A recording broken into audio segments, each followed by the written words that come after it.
Namaskar, this is Akhilesh Bhargava. Welcome to Tit-Bits on Business and Finance with me. India has had a culture of forming companies in order to do business. Thus, those entities which wanted to set up a more stable kind of a business always preferred to set up corporates. But in the last few years, the Modi government has been on a witch hunt on corporates, and that has been on the suspicion that companies have been formed as shell companies in order to conduct the crime of tax evasion, money laundering, hawala and benami activities. Thus, the government has conducted a vigorous campaign against shell companies such that so far over 3.5 lakh companies which were primarily dormant and inactive companies have been closed down by the government, alleging that they are shell entities engaged in these activities of money laundering, etc. The reality is, many of them were not actually shell companies, and they were companies which were inactive, they were dormant, their businesses were not so active, and many of them had not filed their ROC returns for some time. The reasons were bona fide, but the government continued to attack them with a heavy hand. They were closed down, and in many instances, it is banks, tax departments which went to the NCLT seeking the revival of these companies because they were actually genuine entities from which they needed to recover either bank loans or tax dues. And then, as if the pursuit of shell companies was not enough, the finance minister made a strange statement in the parliament a couple of months ago. She said that the government has closed down 6.98 lakh fake companies so far. When she was asked, what is a fake company? Very surprisingly, she said that what is a fake company is not really defined by the law. So the long and short is, the government has been in pursuit of companies alleging that they are platforms for money laundering, tax evasion and those kind of activities. And as part of this hot pursuit, the government has had very heavy-handed legislation in respect of governance and administration of companies. Thus, the Ministry of Corporate Affairs has been introducing regulation after regulation, form after form, inflicting heavy compliance costs on the companies, including penalties and prosecutions for non-compliance, such that entrepreneurs have actually been discouraged to adopt the company format as the mode of conduct of their business. In other words, very clearly, the government has discouraged the business community from adopting a company organization for the conduct of their businesses. That thus encouraged the setting up of LLPs, which is limited liability partnerships. These entities had a lighter law to comply with. Their compliance costs were also lighter, and the entrepreneurs thus preferred the LLP mode to the company mode, fearing or ensuring that they don't get suddenly trapped when their entity turns inactive or dormant and is suddenly closed down by the government of India.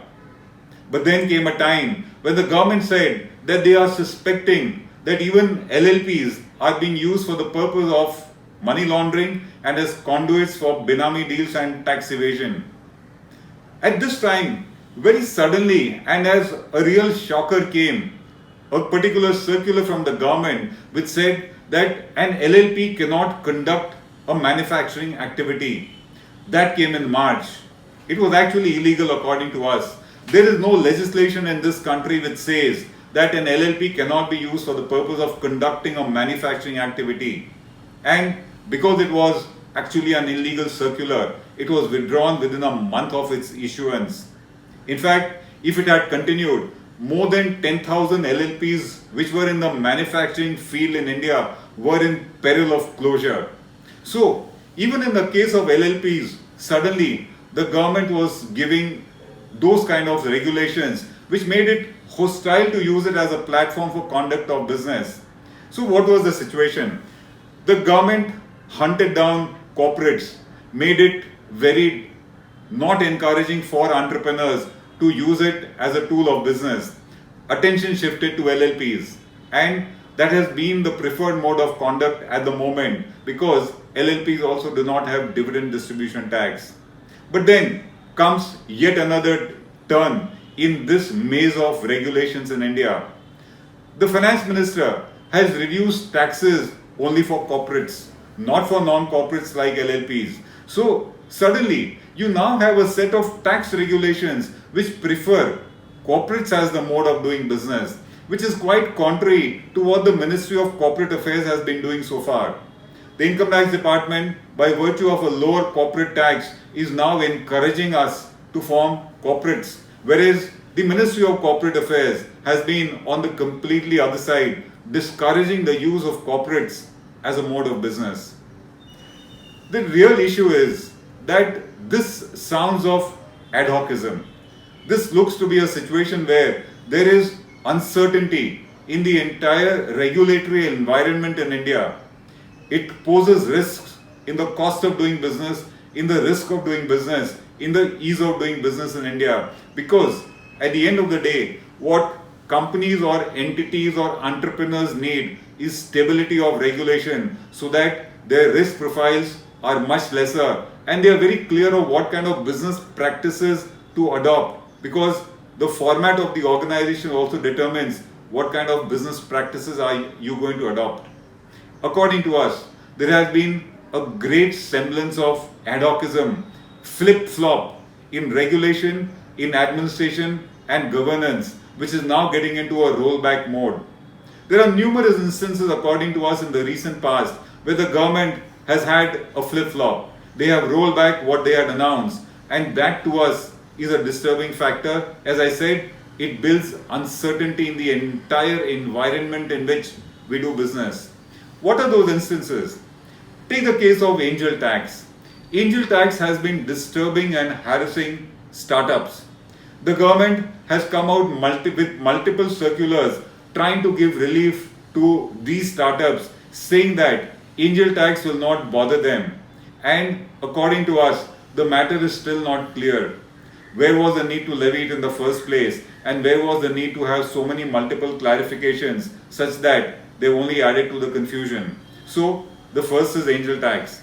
The other was the tax that got levied on the FPIs, the foreign portfolio investors, in the budget of 5th July 2019. This tax led to more than 25,000 crores of foreign investments exiting from India's stock markets. Very surprisingly, the government seemed to be not even aware when the tax was levied that it is now going to be impacting FPIs, and what we saw later was a withdrawal of this particular levy. Yet another flip-flop, according to us, has been the setting up of the Direct Taxes Code Committee. A new direct tax code has been given to the government after months of preparation and finalizing what should be a new code, a new law of direct taxes in India. And what did the government do? The government finally said they don't need a new direct tax code, and all that they will do is amend the existing tax laws. Then why was the direct tax code set up? And why were the businesses told that there is going to be a new direct tax code coming in the country, causing uncertainty in terms of tax planning? The other one that comes, according to us, has to do with the tax cuts that have come at the moment for corporates. Only corporates got it, first of all. And second, this was in fact contrary to the provisions that were there in the budget of July 2019. The present cuts are only doing away with what was imposed in the budget at that point of time. Taxation has been a favorite point for flip-flops and rollbacks. The other one has been tax prosecution. The government has been on an aggressive drive for tax prosecution. If you have not paid your TDS on time, you are going to be prosecuted. If you have not paid your taxes on time, if you have been alleged to have willfully evaded taxes, there is going to be prosecution. Prosecution has been started by the tax department on a very cavalier attitude basis. And now the government has come with a circular ensuring that this kind of a mindless prosecution is stopped. At a point of time when the industry was objecting that why is this kind of mindless prosecution being unleashed, the government heard little. But when the entire clamor became loud, they have now come up with some kind of a rollback on the tax prosecution that the government has been initiating. The next area of flip-flops have been corporate law. And in that, the most outstanding rollback has been on CSR. The government had come out with a circular saying that CSR needs to be complied with, and those who do not comply are likely to be arrested and sent to jail. Again, there was an outcry, and the government has now withdrawn it by saying that if you not complied with your CSR targets, meet them by 2024. And it has also said there is not going to be an arrest as was provided for earlier. That also reminds us that the Ministry of Corporate Affairs is now proposing that all the multiple prosecutions that they have been doing under the Companies Act are really not needed, and they are trying to dilute and do away with many of them. Why were they put in the first instance is the question mark, and why this kind of an ad hocism in policy formulation and regulation. We already spoke about how LLPs have been subject to uncertainty in their regulation, and one of the important ones that came by way of a rollback, even though the government has not officially announced it, has been the fact that in the budget the government had said that they are going to raise money abroad by way of external loans. And now that has been given a quiet burial. Nobody talks about the government raising loans in foreign currency in markets abroad. So what we are witnessing is an era of ad hocism. What we are witnessing is ad hoc policies which are rolled back later, where there are flip-flops, and it leads to the larger picture that when you actually initiate these new regulations, there seems to be no strategic thinking behind it. There's no clarity, there's no cohesion in policies that are formulated, and which is the reason why, after they are announced, they are found to be having unintended consequences, and the government then rolls them back. Imagine the immense uncertainty that it causes.